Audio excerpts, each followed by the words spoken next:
Firstpost reports from the world's second largest continent. Hello, I'm Alison Lagrange. A very warm welcome from Durban, South Africa. We get you the news and the newsmakers from Africa. From elections to climate change to innovations and opportunities. As the world's attention shifts, we report from Africa, the heart of the global South. Join me every weekday live on Firstpost.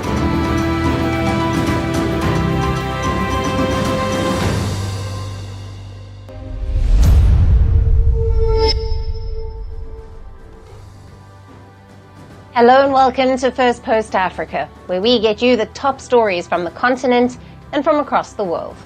I'm Alison Lagrange, coming to you live from Durban, South Africa. First, let's take a look at the headlines. The Israeli military says it has eliminated a Hezbollah and Iran Quds Force operative in a strike on Beirut's southern suburbs, marking the second such attack during a fragile 4-month ceasefire between the two sides. The US sanctions 6 senior Chinese and Hong Kong officials, citing transnational repression and further erosion of Hong Kong's autonomy in the Trump administration's first major move to punish China for a crackdown on the financial hub. Chinese Foreign Minister Wang Yi says Beijing and Moscow are advancing their relationship to a new stage during his visit to Russia, describing the ties as friends forever and never enemies. Sahel junta bloc, including Mali, Niger, Burkina Faso, have imposed a 0.5% import duty on ECOWAS nations, ending decades of free trade across West Africa. And gold prices hit record high amid investor anxiety over US President Trump's reciprocal tariffs, sparking inflation and economic slowdown concerns.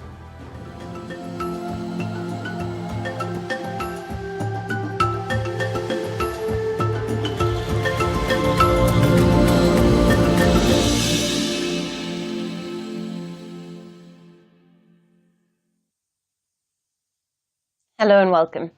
We begin with the latest developments from Zimbabwe, where a national protest turned into a shutdown for citizens of the southern African country.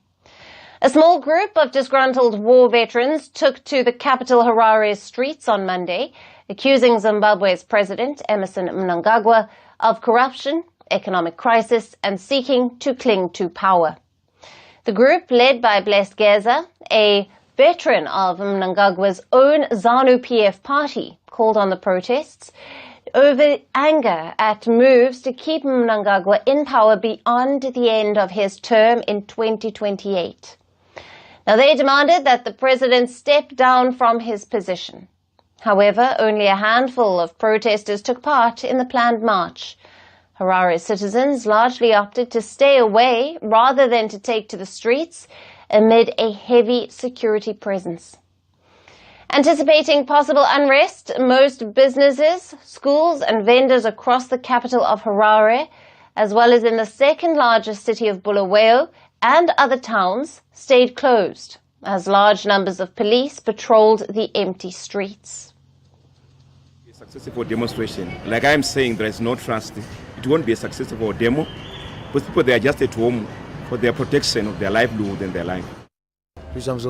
I am surprised there are not many people in town, and I am contemplating going back to relax at home and wait for tomorrow to go to work. A few small protests did erupt in the capital Harare. Scenes from the aftermath showed streets lined with debris and tires used to barricade roads. Police were seen clearing these objects after dispersing protesters with tear gas. Now, reports also suggest that the police have arrested 95 people on charges of promoting public violence during their demonstrations. But the protests still failed to garner massive support across the nation.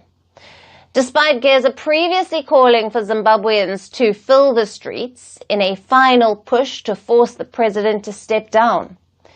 At the heart of the recent protest is a reported plan by the president, who took over after a coup in 2017, to extend his final term by 2 years to 2030. Mnangagwa's second term expires in 2028. Zimbabwe's constitution limits presidential terms to 2 5-year terms. Despite a recent assurance from the president that he did intend to step down in 3 years, many remained unconvinced.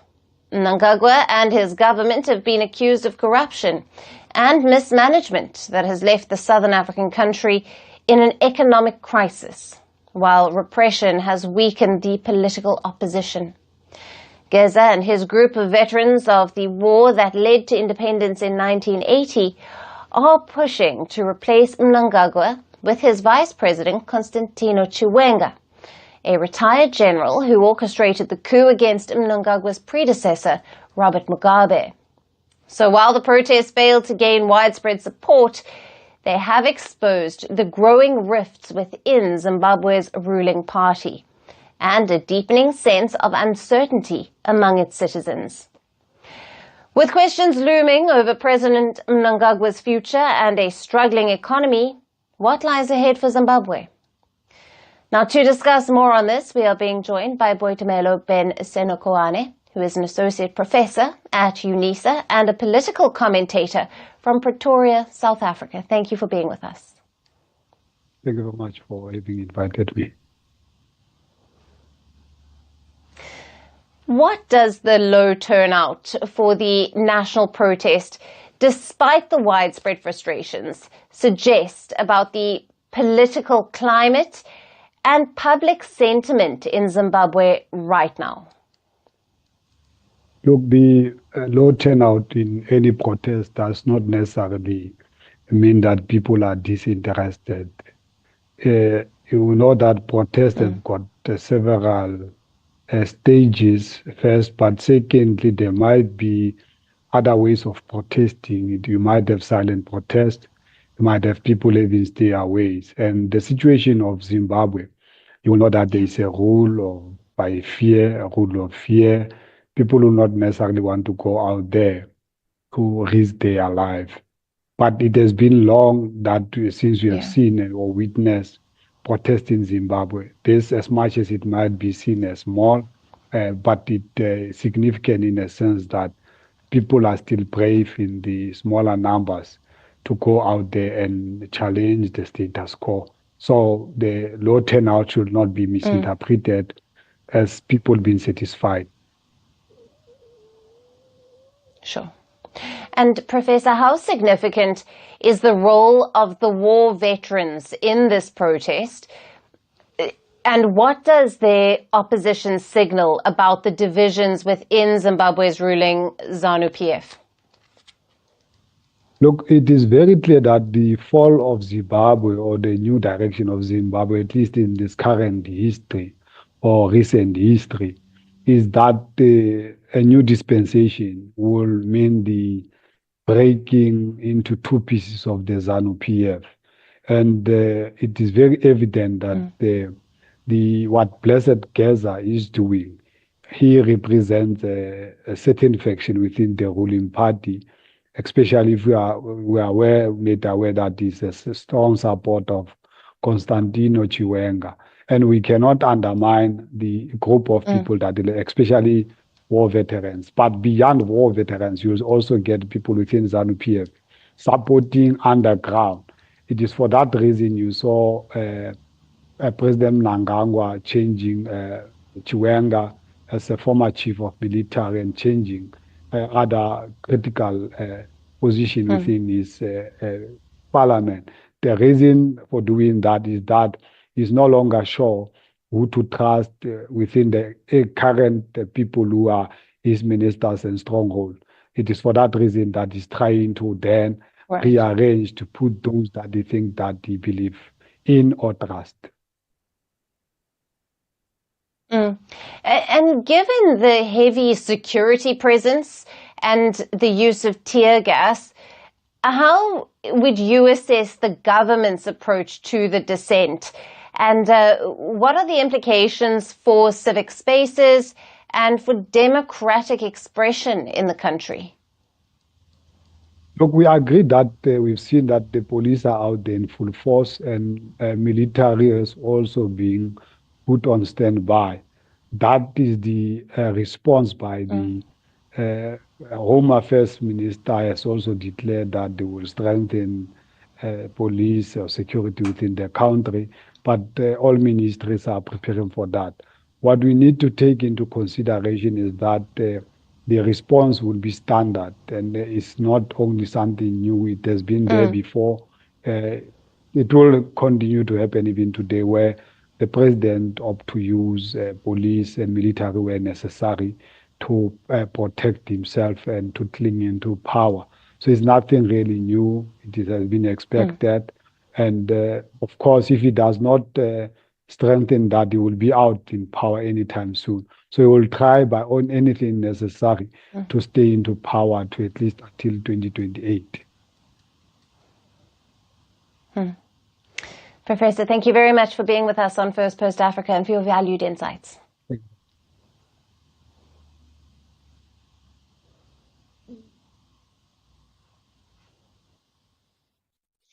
Shifting focus to the Eastern Democratic Republic of Congo, one of the most militarized and conflict-ridden regions in the world.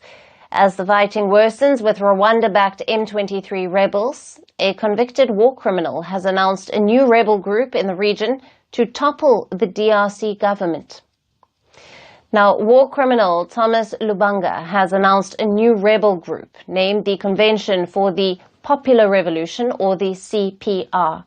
The group will be active in DRC's eastern Ituri province. Now, Thomas Lubanga is the first person to be convicted by the International Criminal Court in 2012 on charges of recruiting child soldiers. Now, he was released in 2020. After his release, the DRC President Felix Tshisekedi controversially appointed him to a task force to bring peace to Ituri.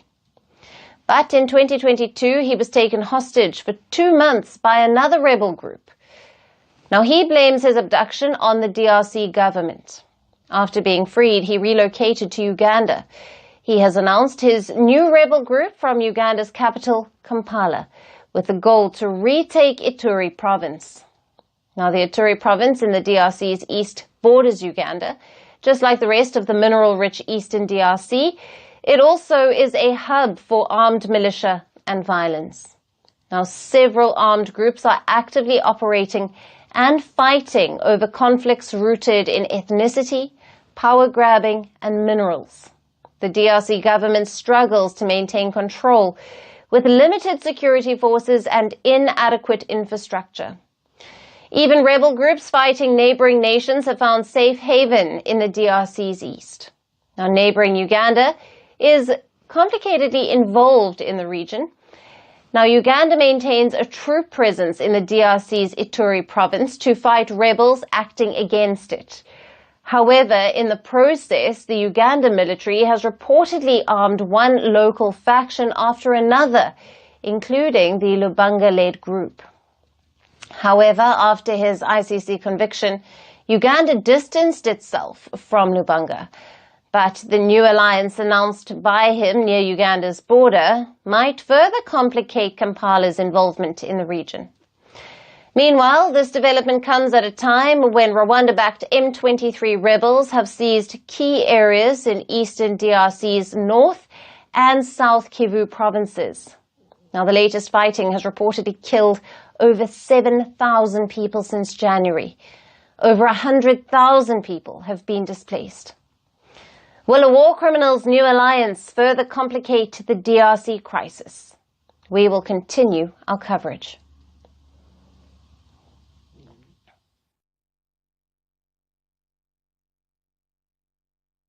And shifting focus to Algeria, which is locked in a severe diplomatic tension with its former colonizer, France. French President Emmanuel Macron has called for a gesture of mercy and humanity toward jailed French-Algerian writer Boualem Sansal. Macron made the plea during what he described as a long, frank and friendly phone call with his Algerian counterpart, Abdelmajid Tebboune. Now this covering bilateral ties and tensions that have accumulated over the recent months. At the center of the tensions is Boelem Sansal, a French-Algerian writer who was sentenced to 5 years in prison by Algeria last week for his comments that Algiers claimed were against its sovereignty. The 80-year-old writer, who is also a cancer patient, is known for his criticism of Algerian authorities and Islamists. Now, he sparked controversy after an interview with French media, where he said that colonial-era France unfairly ceded the Moroccan territory to Algeria. He was arrested at Algiers airport in November last year and was sentenced to 5 years in prison last week. Algeria accuses Sansal of undermining national unity and possessing videos and publications that threatened national security and stability. But Sansal argues that his comments were simply personal opinions and that he has the right to express himself like any Algerian citizen. French President Emmanuel Macron has repeatedly called for Algeria to release Sansal, citing his fragile health due to cancer. Sansal's conviction and sentence now add to a range of issues that have strained Algeria-France ties. Ties have worsened after Macron last year recognized neighboring Moroccan sovereignty over the disputed territory of the Western Sahara, the region claimed by the Algeria-backed pro-independence Polisario Front. Tensions have also risen over migration policies. In recent years, France has announced plans to dramatically reduce the number of visas issued to Algerian citizens, citing Algeria's lack of cooperation in accepting deported nationals. Now, earlier this year, France attempted to deport 60 Algerians deemed dangerous. Algeria rejected France's list, arguing that it bypassed diplomatic norms and denied the individuals proper trials. In response, France threatened to revise long-standing immigration and visa agreements with Algeria. As French President continues dialogue with his Algerian counterpart, will they be able to bridge the gap, or will these tensions escalate further, affecting bilateral relations and regional stability? We will continue to bring you the updates.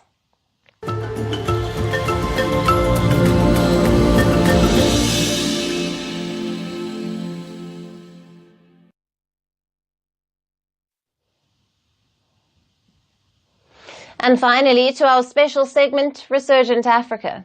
Amid the coups and the crises, there are many positive stories from Africa that often get overlooked, but not on this show. Our story today is about a Nigerian initiative that allows plastic to pay for school. In Lagos, where plastic bottles seem to grow like weeds, a brilliant idea is turning trash into treasure. Vulnerable parents in the city are now collecting recyclable plastic waste and trading it for money that goes straight to pay their kids' school fees. Now, this program isn't just cleaning up the city, it's also fighting poverty and helping to mitigate the school dropout crisis. Our next report gets you all the details.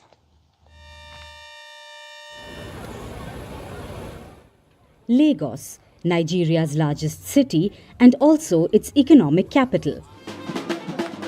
It's a city where millions come to fulfill their dreams.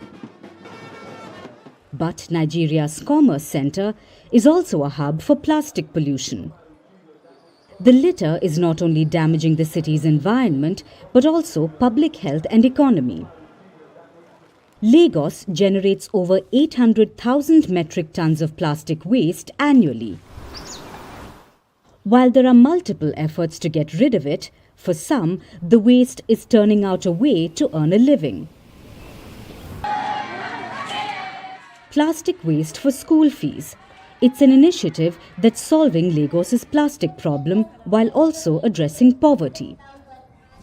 The initiative is allowing parents to pay their children's school fees with recyclable materials like plastic bottles, cans, paper and glass bottles. Fatimo Adiosan is one such mother who's committed to her child's education. She scours the streets of her neighborhood every day for plastic waste. She's determined to collect as much of it as possible. The reason I go about picking up plastic waste to fund my child's education is because about 3 years ago, life was hard and my son left school. I found somewhere to do a menial job. One day, I saw people picking plastic. I approached the school and asked if I can pick it, and they convert it for my son's school fees, and I was given the go-ahead. Adiosan says she will continue to collect plastic for as long as her son needs education.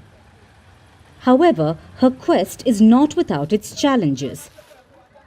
She says while rooting around in the trash, she has also had to deal with other people's judgmental attitudes.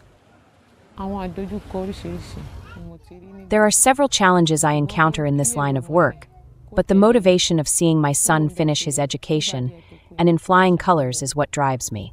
Sometimes, when we are moving the plastic waste to go sell, some folks use very derogatory statements about us. But the initiative by Dreamstead School has made remarkable efforts in closing Lagos's education gap. The organization says accepting plastic waste as payment for school fees has enabled hundreds of children to return to school and receive a basic education. Once a school dropout himself due to poverty, the initiative's founder wishes to give back to the community that helped shape his journey. Nigeria currently has the highest number of children that are out of school, with over 20 million children that are out of school. And a good strategy to actually reduce this number is by getting parents to bring in waste. So I strongly believe it is a good idea for when schools to embrace this by allowing parents to actually bring in waste in exchange of paying for their fee. Nigeria has one of the highest number of out-of-school children globally. The situation in Nigeria's economic center also poses key challenges to the country's overall development. It's a crisis that has been affecting both rural and urban communities in Nigeria. So, while authorities in Nigeria find a way to tackle these much pressing concerns, the Lagos initiative is doing its part and becoming a hope for many families.